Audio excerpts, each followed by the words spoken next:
Buenos días, profesor y compañeros. Yo voy a hablar del tema que me tocó, que es un artículo de Kitchener que se llama Piaget, el sociólogo desconocido. Se trata de un aspecto de Piaget que normalmente no vemos, particularmente yo no había escuchado sobre este aspecto de Piaget. Generalmente leemos sobre el desarrollo individual y distintos aspectos del desarrollo individual de la inteligencia, pero no sobre el aspecto de la sociología de Piaget o la sociología que se puede concluir de su obra. En particular, Kitchener analiza una obra que se llama Estudios Sociológicos, que se publicó en Francia en 1965.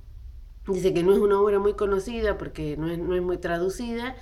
Y él analiza en esta obra la teoría del intercambio social de Piaget. Lo que me pareció sumamente interesante en principio, además de encontrar este punto de vista distinto que no encontramos en general de Piaget, me pareció súper interesante que nuevamente aparece la concepción dialéctica.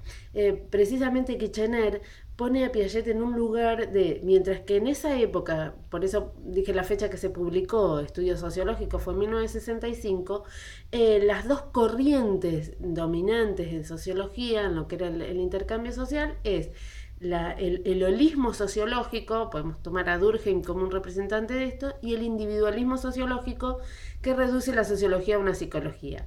Básicamente los dos plantean lo siguiente: el holismo sociológico, tomemos a Durkheim como ejemplo, toma a la sociedad como un ente separado del individuo, como basándose, si tomamos la ley fundamental de la Gestalt, por ejemplo, que el todo es más que la suma de las partes. La sociedad, el hecho social no puede reducirse a los individuos que lo desarrollan, o la sociedad no puede reducirse a los individuos que la forman y tampoco a las relaciones entre esos individuos, sino que es una entidad superior y separada. Por eso la sociedad tiene una característica de influenciar sobre el individuo con un poder coercitivo, y este poder coercitivo es supraindividual, lo excede al individuo. No podemos analizar la sociedad en base al análisis de los individuos.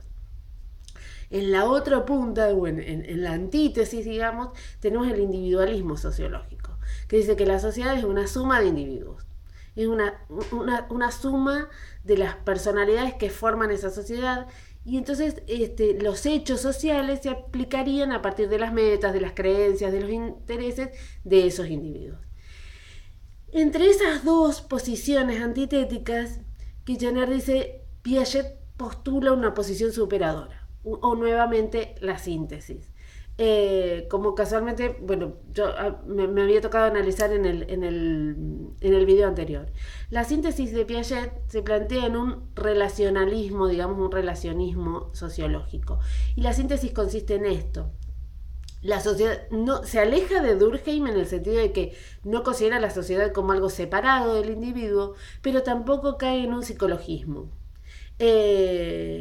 Analiza la sociedad en base a que es la suma de los intercambios sociales entre los individuos. Piaget no dice ni que la sociedad es algo separado del individuo, ni que se puede reducir al individuo, a analizar a los individuos, sino que podemos analizar la sociedad en base a analizar los intercambios sociales entre los individuos, que los intercambios sociales pueden ser intercambios sociales de roles, de cooperación, de restricción. Hay distintos intercambios sociales, pero la sociedad sería eso. Ahora bien, ¿cómo analiza estos intercambios sociales?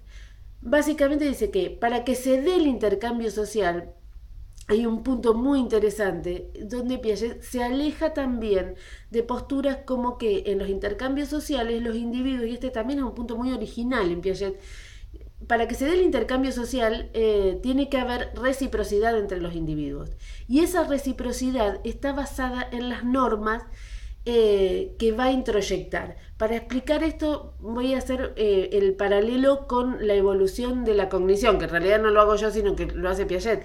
La evolución social en el individuo se da en un paralelo, siempre de un estado de menor equilibrio a un estado de mayor equilibrio, paralelo a la evolución de la cognición. Son dos caras de la misma moneda. No va solo la evolución social ni va solo la evolución cognitiva, sino que la lógica y la ética van en paralelo. Son como las dos caras de la misma moneda. Y son isomorfas, es decir, van pasando por las mismas etapas. Hasta llegar a un estado de mayor equilibrio, que en el caso de las relaciones sociales sería la relación de cooperación. Y acá me detengo un minuto a hablar la diferencia con Pareto, por ejemplo. Mientras que en general las relaciones sociales, por ejemplo en Pareto veíamos que en economía veíamos que las relaciones sociales están basadas en que el individuo tiende a maximizar su ganancia, y ese es el objetivo que tienen todas las relaciones sociales. Piaget va a postular que, a diferencia de esto, que no es lo que mueve al individuo el maximizar ganancia, sino que lo que mueve al individuo es el valor de la cooperación. Pero para que se dé ese valor de cooperación es necesario que pase por distintas etapas, porque para que se dé ese valor de cooperación tiene que haber una reciprocidad normativa. Es decir, el individuo puede poder ponerse en el lugar del otro. Esa evolución social, que lleva el mismo camino, como dijimos, que la evolución cognitiva, y que pasa de estados de menos equilibrio a más equilibrio, va a pasar por las mismas 4 etapas, sin tomar las subetapas del desarrollo cognitivo. Un periodo sensorio-motor de 0 a 2 años, donde sabemos no hay lenguaje. Va a decir Piaget, socialmente es el periodo del autismo, del individualismo. No hay relaciones sociales. Los demás son el lugar del placer y el dolor, pasando desde un periodo de indiferenciación total a un periodo más diferenciado, pero los demás son el lugar del placer o el dolor. No hay relaciones sociales. De los 2 a los 7 años, el periodo preoperatorio sería el periodo de las relaciones sociales asimétricas. Si hay lenguaje, creo que los dos hitos fundamentales son la aparición del lenguaje, que también lo son en la evolución cognitiva. La aparición del lenguaje implica la aparición de las relaciones de intercambio sociales. Pero cuando pasamos del periodo sensoriomotor al preoperatorio. Pero esas relaciones sociales sí son del tipo de las que hablaba Durkheim, que son de tipo restrictivo, del tipo coercitivo. Es la etapa donde la relación social con el otro es asimétrica, porque lo que se hace es seguir las normas, pero por temor a la autoridad, por la sanción y demás.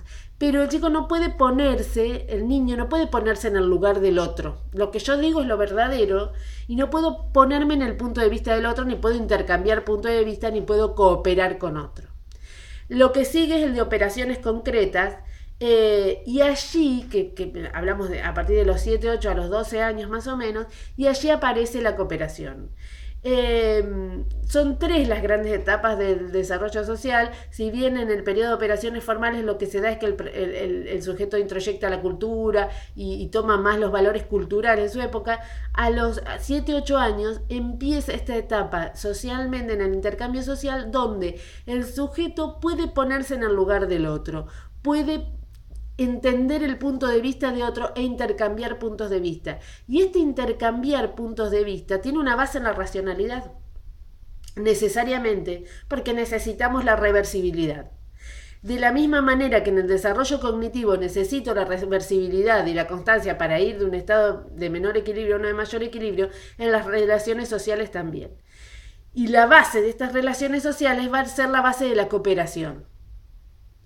En el sustrato de todas relaciones sociales están las normas estas que fueron introyectadas, pero que después de ser introyectadas y ser seguidas por relaciones coercitivas, como fue de 2 a 7 años, luego toman otra forma, que es la de la cooperación, en el sentido de que el sujeto puede entender su punto de vista, pero puede entender el punto de vista del otro y puede intercambiar. Y en ese intercambio es que se dan las relaciones de cooperación.